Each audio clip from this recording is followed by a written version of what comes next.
Muito comum com relação aos acordos de livre comércio, né?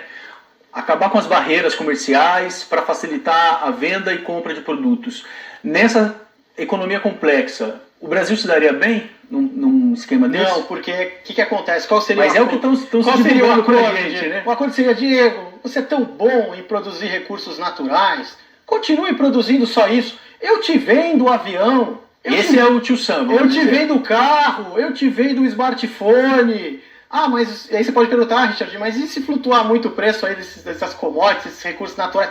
Não tem problema, vai ter uma crisezinha só, a gente dá um jeito. Enquanto isso, eles estão acumulando conhecimento, know-how, e estão criando uma diversificação, ou seja, sendo capazes de produzir cada vez mais produtos diferentes. Então, assim, um acordo, o país tem que se abrir, tem que se conectar a outras cadeias produtivas, tem, para você pegar know-how, você pegar informação, mão de obra, etc. Agora, tem que ser muito estratégico, tem que ser pensado. Em primeiro lugar, é deixar claro, não quero ser exclusivamente um produtor de recursos naturais. Olha, eu quero ficar no século XVI, né? Uma maneira de abrir o... Né? Existe uma exaltação do agronegócio brasileiro. Como que você vê isso? Quer dizer, não é... O agronegócio não vai salvar a gente. Eu acho assim, tem países que se aproveitaram dos recursos naturais, mas usaram esses recursos para diversificar a economia. Então eles aplicaram na industrialização. Agora, você querer viver só do agronegócio é miopia de curto prazo. É você pensar só no curto prazo e condenar o país a não gerar os postos de trabalho que ele precisa no futuro. Porque hoje o que a gente preparou para o internato da R7, né? Por que alguns países são ricos e outros países são pobres? A gente consegue... estamos predestinados a continuar em um país pobre por todos os séculos, ou a gente consegue mudar essa história?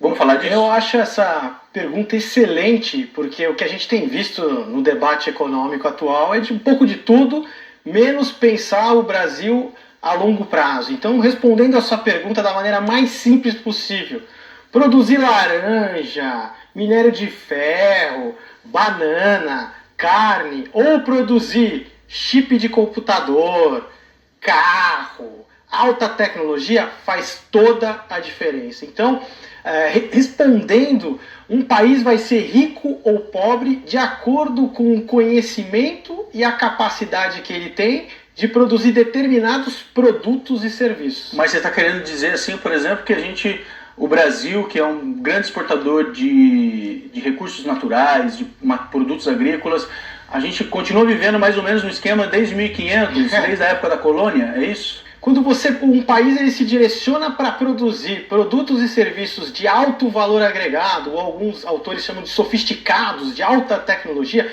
o arranjo de sociedade que é necessário para produzir isso gera uma sociedade que vai criar os postos de trabalho com os melhores salários, vai ser uma sociedade menos desigual. Já se você vai só para via agrícola ou agronegócio, que é processar as commodities, por exemplo, esses produtos de recursos naturais, você está condenando a sociedade a ficar na renda média ali, porque o arranjo de sociedade que você precisa para isso é totalmente diferente. Então, se você olhar os países ricos, por que eles ficaram ricos e por que os países pobres, como por exemplo o Brasil, que a gente pode falar um país mediano, ele está nessa situação, é o conhecimento e a capacidade que ele tem de produção. Mas eles criaram um mapa para a gente conseguir ver qual economia produz produtos e serviços de alto valor agregado e qual países não. Porque assim, qual é o segredo? É igual quando você faz um investimento. Se você está concentrado só no investimento e aquele investimento dá errado, você está ferrado.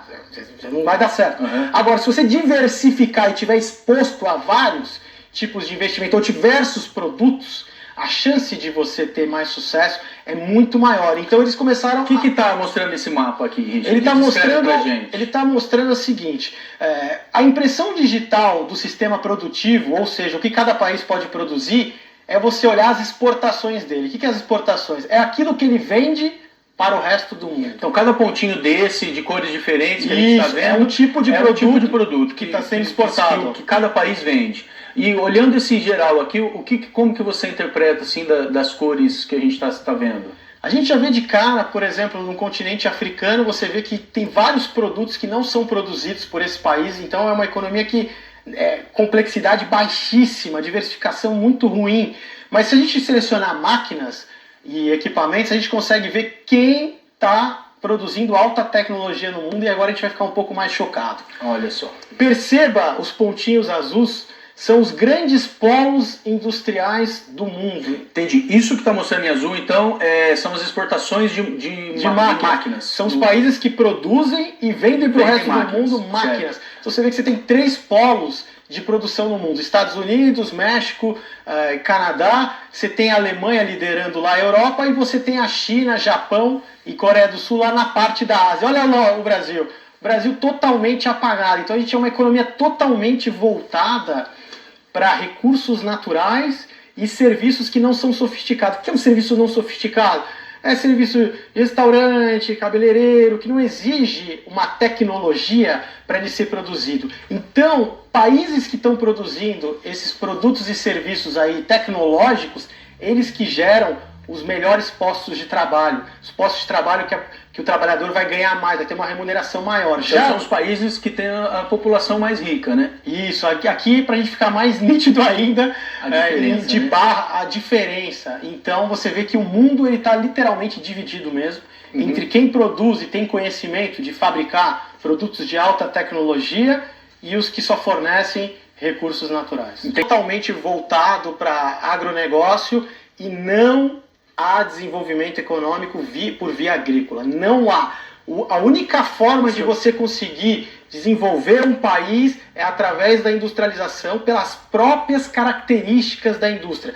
Aqui no agrícola, fica concentrado em determinadas áreas, você não tem tantas etapas, né, de produção, e extrair, processar, etc. Agora, para você fazer por exemplo, um Boeing, um avião, quantas peças você precisa, quantas as empresas precisam fazer alianças entre elas. Então você tem empresa trabalhando com empresa, produzindo isso, para fazer um carro.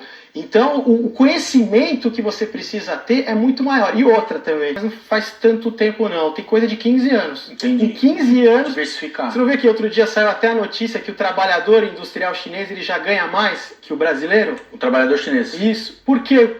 Porque lá estão se gerando os postos de trabalho que pagam altos salários. Entendi. Aqui no Brasil não se gera postos de trabalho que pagam altos salários. Isso, né? Como que você... A corrupção, ela atrasa o país? De que maneira? Nossa, essa pergunta é excelente. O que os físicos descobriram? Eles descobriram que para você criar um produto sofisticado, fazer, por exemplo, um smartphone, um computador, um Boeing, o nível de conhecimento que você tem, uma pessoa não consegue armazenar e nem uma empresa. Você precisa ter uma rede produtiva, uma série de conexões entre empresas. Então as empresas trabalhando, por exemplo, o cabo USB, você precisou de pelo menos 8 empresas desenvolvendo ele. Então você tem alianças entre pessoas e entre empresas. A partir do momento que você tem um país com corrupção generalizada, o que acontece? Isso impacta no chamado capital social. O que é o capital social? É o estoque daquele país de crenças e valores. Num português bem claro, ninguém mais acredita em ninguém, ninguém mais coopera com ninguém. Quer dizer, aquela complexidade montada para que a sociedade funcione, para que produtos sofisticados surjam, isso fica abalado, essa rede de contatos. Você não consegue formar a rede, porque para formar, por exemplo, o conhecimento para criar um Boeing, você precisa de uma rede enorme de pessoas e empresas trabalhando naquilo. A partir do momento que nenhuma confia em outra, essa rede está quebrada. Então você não tem como formar o conhecimento coletivo. Então o grande segredo, a chave da prosperidade é o chamado conhecimento coletivo que aquela sociedade armazena. E quando você tem sociedades corruptas, o que acontece? É cada um para o seu canto. É cada um para o seu canto. E os físicos descobriram mais uma coisa. E aí fica mais fácil, então, você fazer produtos menos sofisticados, já que a rede não está montada. Produtos menos sofisticados. E aí você tem também alguns efeitos colaterais. Você tem pequenos grupos que se formam e que acabam pegando toda a parte do bolo que o país cria. Então o país, mesmo que se criar renda, ele não consegue distribuir. E as pessoas também ficam suscetíveis, além da crise econômica, a populismo político. Aí o governo é obrigado a dar assistência.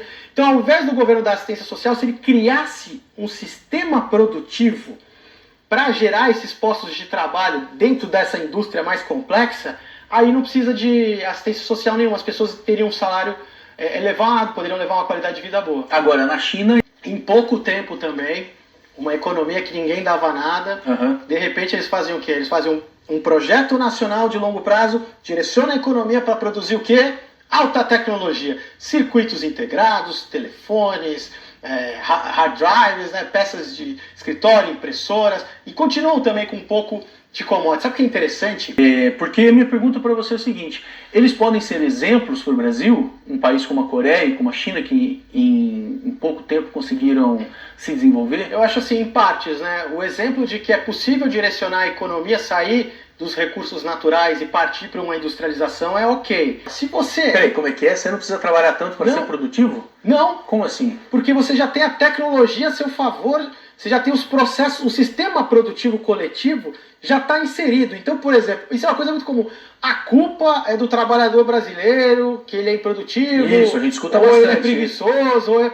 Mentira! Como é que explica, então, quem fala isso, que o trabalhador brasileiro tido improdutivo, ele vai e migra para os Estados Unidos, para uma Alemanha, para um Japão, e quando ele é inserido no sistema produtivo... Um sistema complexo, sofisticado, em pouco tempo ele está trabalhando e produzindo igual um alemão, igual um americano, igual um japonês, porque não depende do indivíduo, depende do sistema, é coletivo, não existe produtividade individual, isso é uma grande falácia. Você tem que pensar num sistema coletivo produtivo, onde qualquer trabalhador que foi inserido lá, em pouco tempo, com repetição, observando os demais trabalhadores, impregnado daquele sistema, em pouco tempo ele se torna produtivo. Então, quando o Brasil não é individual, o problema é que o nosso sistema coletivo é extremamente improdutivo. Você vê a Alemanha, então, e os países escandinavos, que é Noruega, Dinamarca, Suécia, estou só aproveitando para contar. Onde trabalham olha a rotina do escandinavo. Ele está num sistema complexo, ele é produtivo, então ele vai lá, trabalha, dá 3, 4 da tarde, ele já sai do trabalho, então ele pode passear, ele pode ir no museu, ele pode consumir, ele tem uma vida. Agora, nesses outros países, 2 horas para chegar no trabalho. Mas os países escandinavos são uma realidade muito distante do Brasil, né? Para a gente imaginar que a gente pode chegar lá. Não, pelo contrário, eles também começaram com recursos naturais, utilizaram esses recursos naturais para se industrializar, tanto produtos quanto serviços sofisticados. Você vê a Finlândia, a Suécia, Noruega. Parte para esse caminho, o arranjo de sociedade que é necessário para você chegar nesse caminho começa a mudar tudo. As pessoas precisam cooperar mais, as instituições do país têm que funcionar melhor, a corrupção tem que ser muito menor. Então você vê que só tem ganhos. Agora, você ficar só na parte agrícola, aí você está condenado a pequenos grupos dominarem tudo, ou terceirizar ainda. O que você poderia fazer para aumentar a renda desse país, tornar ele mais próximo? Você tinha que direcionar ele para a industrialização e criar os postos de trabalho do futuro. Então você vê, a chave é essa: que empregos estamos criando e que empregos vamos criar. Então, quando as autoridades falam que o certo seria, por favor, você que está no comando, trabalhe para tirar a gente dessa armadilha dos recursos naturais. Direcione a nossa economia para se tornar mais complexa. Para não